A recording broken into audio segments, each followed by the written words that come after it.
Good afternoon, everyone. It's Alice here. We're excited to be able to share our Riparian Rangers work through our panelists today with the support of Conservation Ontario. Mike McMillan is our ACER moderator, IT, and Amisha Bosniaka is our Riparian Rangers expert who's run the programs, and she will answer your questions at the end. Thank you, and let's go. All right, and just a few housekeeping items for everyone. So right now the webinar is being recorded, so we're going to make this available on our YouTube channel after, and I'll be sending out a link with the video and also the PowerPoint that we're going to be showing today. And in terms of the format, for the beginning part right now, everyone's microphone is muted except for our panelists. And after the panelists have had a chance to speak, we're going to be switching the mode into question and answer mode. Our three panelists today are Krista Sharp from the Lake Simcoe Region Conservation Authority. We have Jessica Corkum-Gorrell from the City of Mississauga, and we're joined by Stephanie Smith today from the Toronto Region Conservation Authority. So without further ado, I'll pass it off to Krista Sharp, and she'll let us know her experience working with the Riparian Rangers program with ACER. Thanks. Great. Hi, everyone. This is Krista Sharp from Lake Simcoe Region Conservation Authority. I'm the watershed coordinator with our Stewardship and Forestry Department. And ACER approached Lake Simcoe Conservation Authority when they were applying to Environment Canada through the Lake Simcoe Georgian Bay Cleanup Fund for a grant to implement their Riparian Ranger program within the Lake Simcoe watershed. And the basis of this program was to measure and tag and map 2,000 native trees and shrubs in 2015 and 2016. And this EC application was successful, and therefore ACER has monitored a total of 25 sites and tagged and mapped approximately 2,025 trees and shrubs over the last 2 years. And through this, we've also engaged 2 community groups that were trained to tag and monitor the trees and shrubs. Those 2 community groups were the Aurora Community Arboretum and the Wellness of Scanlon Creek. And LSRCA's contribution to this program was all through in-kind, through staffing during the monitoring phase, and the actual trees and shrubs planted, and the cost of planting those trees and shrubs. So to get into a little bit more specifics, in 2015, ACER, LSRCA, and the community partners visited 8 planting sites. These were all sites that were planted between the years of 2013 and 2015. They were either hand planted by volunteers and the Conservation Authority or machine planted by LSRCA staff. In 2015 as well, ACER Ranger program monitored approximately 1,100 trees and shrubs, and this is approximately 10% of the plants that were planted at those 25 sites. And then in 2016, we had a lot of smaller sites, and therefore ACER monitored 17 planting sites that year. These sites were all planted in 2015 and 2016, and as well were partially between community events as well as some of them were machine planted. And the ACER Ranger program tagged and mapped just over 1,000 trees and shrubs in that year, in 2016. So, and as far as the program, the ACER program provided Lake Simcoe with a baseline data for 25 sites. And then immediate, the output would be the planting successes and the mortality rates on those sites, as well as they collected soils data. And this is all valuable information to us, as we normally don't have the resources to collect this information. This also provided us an opportunity to engage with our community groups in a different manner. We typically are engaging these types of groups with planting events only. So this was a great chance to promote citizen science with some of our community groups and engage them in a different way. And in the long term, we feel that the items that are collected, like the soils data, success rate, mortality rate, the growth rates, and then specific information about the species we're planting, may be able to help us revise our planting plans for the future. For things like, do we machine plant versus hand planting, the types of species we're planting, as well as where we're planting these. And the other part of this is this data may aid us in changes that we're probably going to have to make to our programs for things as it relates to climate change. And through this program, as I said, 2 community groups were able to be trained as riparian rangers, which is great to have a specific group to take on this on these programs as a citizen science piece and able to collect data in the future. So they'll be able to go back year after year and continue to get this information for the sites that they've adopted, which is a great benefit to us, is having someone that's really engaged in that way. And I think if we partnered again with ACER in the future, it'd be great to have more community adopts more sites and have this training. This would ensure that more sites have consistent data being compiled in the future, as Lake Simcoe doesn't really have the capacity to be doing this types of work, especially as going out consistently to be monitoring these 25 sites that have been tagged and mapped for future years. And I think it would be great if ACER could have funding that would allow for future monitoring. This would assist in the program's longevity and able to, the 25 sites that we've now have monitored and tagged in our area, to ensure that they are going to be, someone's going to be going back to actually continue to get the data on those sites. And I think, so overall, I think that this is a great partnership. It allows us to gain that baseline data to be used in revising our tree planting programs. It allows us to engage the community in these citizen science type projects, and I think it just was a really great way to work with another community group, another community program like ACER that we hadn't worked with in the past. And I think that's it. Great, thanks very much for sharing your thoughts, Krista. And once again, we'll take some questions toward the end. TRCA works with ACER in our Etobicoke-Mimico watershed, and that is the department that I am working in with Vince, my project manager.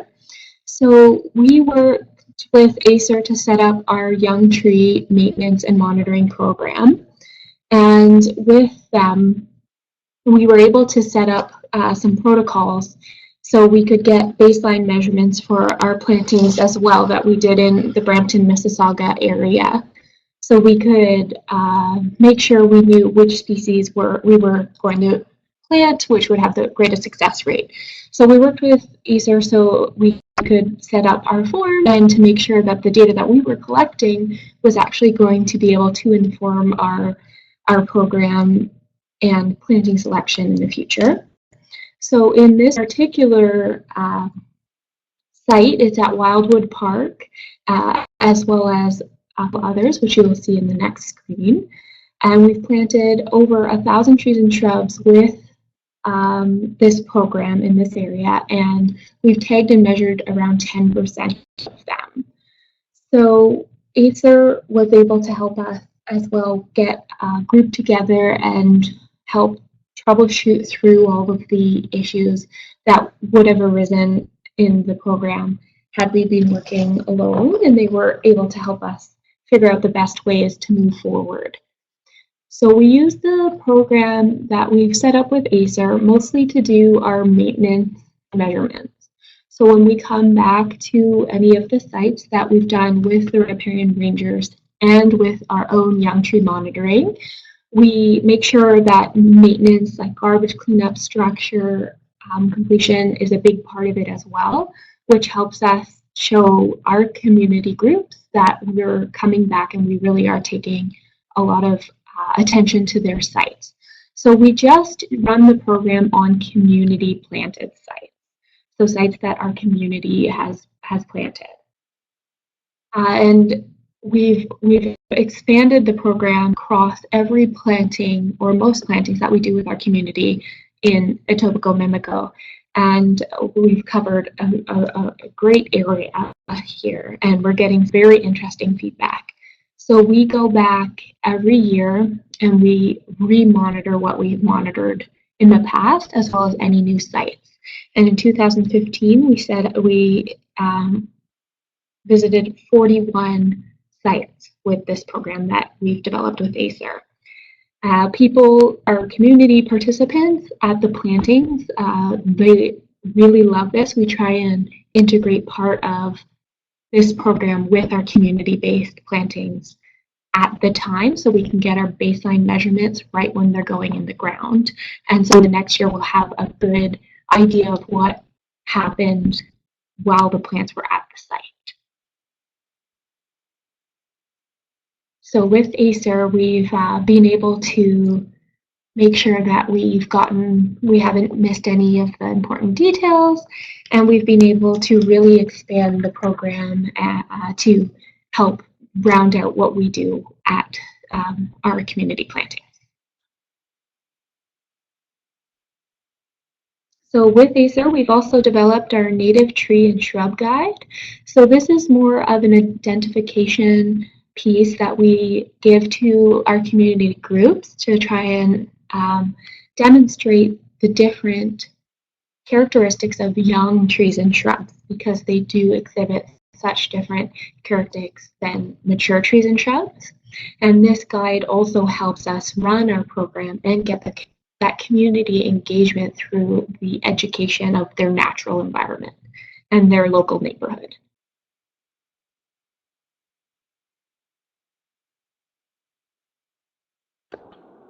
Great, thanks very much, Steph.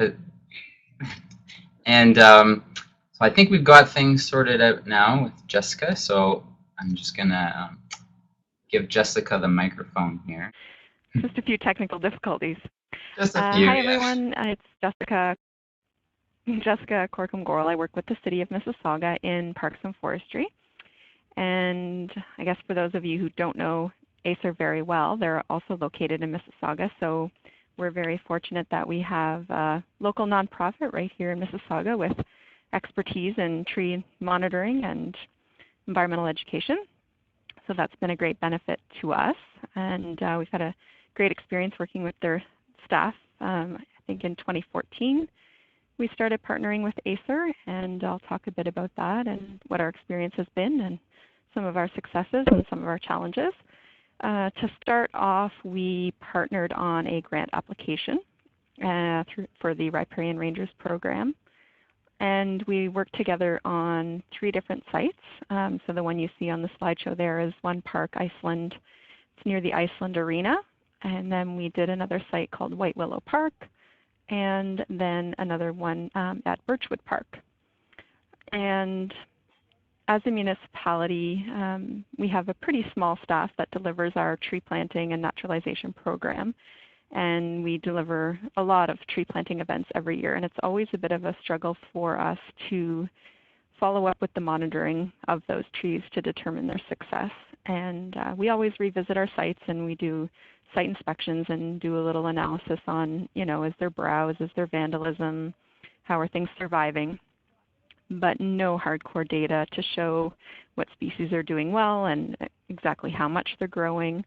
So the partnership with ACER was really great because it enabled us to use their resources rather than kind of duplicating, services that are available, and worked with them to monitor trees in riparian areas at 3 of our restoration sites.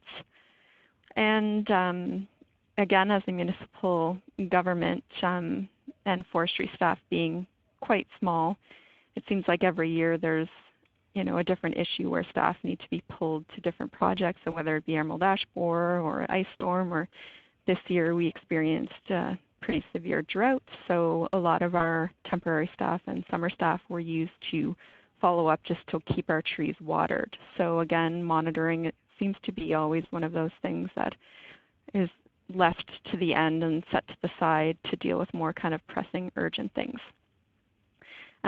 So yeah, we worked with ACER. We were successful in receiving some grant funding, and I know other people were talking about funding as well and how that's kind of an issue because you want to see these projects continue and you want to establish the baseline data, but you always want to keep going back and follow up with that monitoring. So the way it worked is we would host community planting days with either corporate groups or community members, different volunteers from the community. And ACER staff would join us on the day of the event, and in addition to leading tree planting activities, we would do monitoring activities. So the ACER staff would lead that component of the event, and we did 10% of every planting was tagged randomly. So they have these really nice little metal tags that they code and randomly assign them to 10% of the trees that are planted that day. and then volunteers work with them to collect the baseline data, root color measurements and crown measurements and height measurements and all that kind of stuff. So great to have the support with their staff out at the events and helping lead those activities. So they're on site the day of our events, and then following that, they do the back-end kind of data entry stuff, which is great. So that's all put into Excel and on their great website. If you haven't seen their website, it's really great. It has a lot of great information on it. So they then follow up with us on some reporting to show us, you know, how our trees are doing and the different measurements that have been collected. So that's shared with us. And so it's been a great collaboration, and we already have plans to continue working with ACER into this year and going back to those sites and measuring those. And again, you know, I mentioned about funding. So I think one of our ongoing challenges will be determining how we fund this work, because at the moment the city doesn't have budget allocated for this work with ACER, and the only way we're really making it happen is through grant applications or having ACER provide some in-kind services where they're not being paid to do it. So coming up with maybe a longer term solution, or maybe writing some more grant applications will be the answer, but that's something that definitely we'll have to think about for the future. But all in all, great to have a partner in the community that specializes in monitoring, because that's kind of hard to come by. We have a lot of contractors and consultants that do different work for us, and there's nonprofits that assist us with restoration and different work like that, but no one really specializes in the monitoring. So that's really a great niche that ACER has, and we're really happy with the partnership that we've had together. And I think that might be it. Awesome. Yeah, thanks very much, Jessica. And now I'm just going to pass it off to Alice, who's just going to share a couple of updates for everyone, and then we'll get into our question and answer mode. Hi, everybody. I wanted to bring to your attention on our website the tree caching trail program that we started out with TRCA and some other places like City of Mississauga, for example. Jessica knows the trail, and some others. So I just wanted to mention that to you. It's on the website. It's something that we're even improving now, developing an app that won't require as much work on the part of the hiker or walker. And the other program I want you to look at is the Citizen Science Triangle, where we got funding to develop and hopefully roll out in 2017, which takes us through 5 levels. And I think you'll see there, starting out with observe and detect, which most of us who have any volunteers know that that's what they're looking for. You're trained to look for things, and then we'll measure and report, which we heard about already. And some of the volunteers and staffers are already training teams, and that's the next move would be to teach a group how this all fits into a general context of climate change and impacts that need to be measured. And then we're leading a community to an event that will bring in everyone to do something for the community in terms of climate change adaptation measures and so on. So these are things that are in ACER's website coming through the pipe for us. And the last slide is advertising something brand new, some of you may know about, which is I've been working with the Great Lakes Protection Act Alliance, a group of organizations I joined to help this through. And I wanted you to notice that the geographically focused initiatives, they call them GFIs, are depending on grassroots to develop things for moving forward locally. And that includes conservation authorities taking the lead. And Anastasia is leading a workshop with her group, with the 17 organizations and representatives on the 14th of September. So I wanted to advertise that because this is the group that takes in all the Great Lakes, the St. Lawrence Basin, and that's a lot of the conservation authorities we're speaking with or working with already. So that's all the updates, and wish you a good fall season, a planting season. And here's our contact information. And now I'm going to turn back to Namisha and Mike for question and answer. So we're just gonna flip the switch here and put it into question and answer mode. Thanks, Pam. So Pam's question is that how far away from the GTA does ACER work or would want to partner with? Well, we're already working with Yasabo Bayfield Conservation Authority that go around Godrich on Lake Erie. I'm sorry, Lake Huron. And we're looking at Southern Ontario generally. We do have a site in Thunder Bay, but it's always a virtual reality for us up there. So we're actually open to locations in Central and Southern Ontario generally, because we've been around long enough to have connections as far as Ottawa and Cornwall and places like that, and up to Windsor and Collingwood. So yes, a good question. We're mobile. We just need a place to stay when we get there, so you can bunk us in any heated cottage. And thanks for your question, Pam. Okay, and our next question is, if we were to apply for a grant, how much would you want to do this type of work? And is it a per tree cost or a per person cost? Generally, it's a project cost where we factor in all of the tags and the time, and it depends on the sites, how difficult they are. One site we had where the weeds were over our head, we waited to go back in after the weeds died down. So it depends on the site, and it depends on how many crew we need to accomplish it in a reasonable time. Now I'm going to put Namisha on because she'll tell you approximately how many tags per day, depending on the temperature and site. So you'll probably have noticed that when the panelists were talking, there's two iterations of this program. One is what we did in Lake Simcoe, where a group of us went up there and we did all the measuring and monitoring, and then we had volunteers come in and we trained them.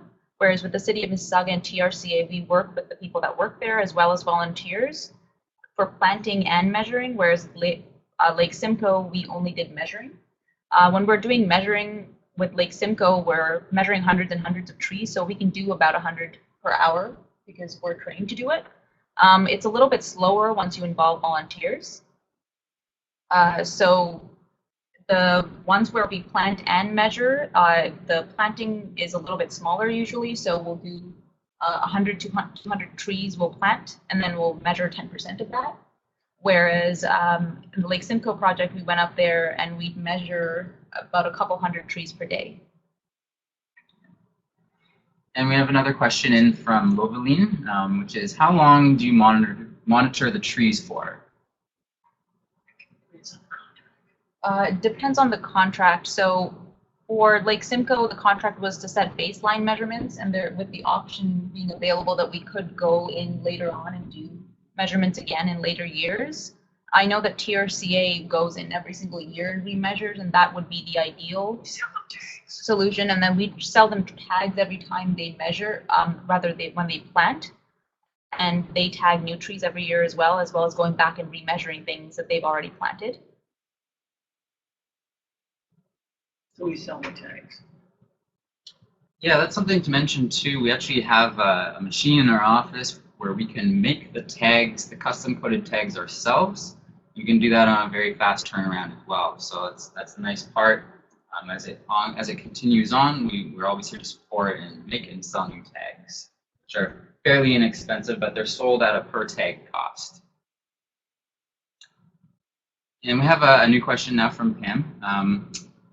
And this is about maintenance and what would you consider doing? So I believe that the question is, would you consider having a combination of monitoring and maintenance at the same time?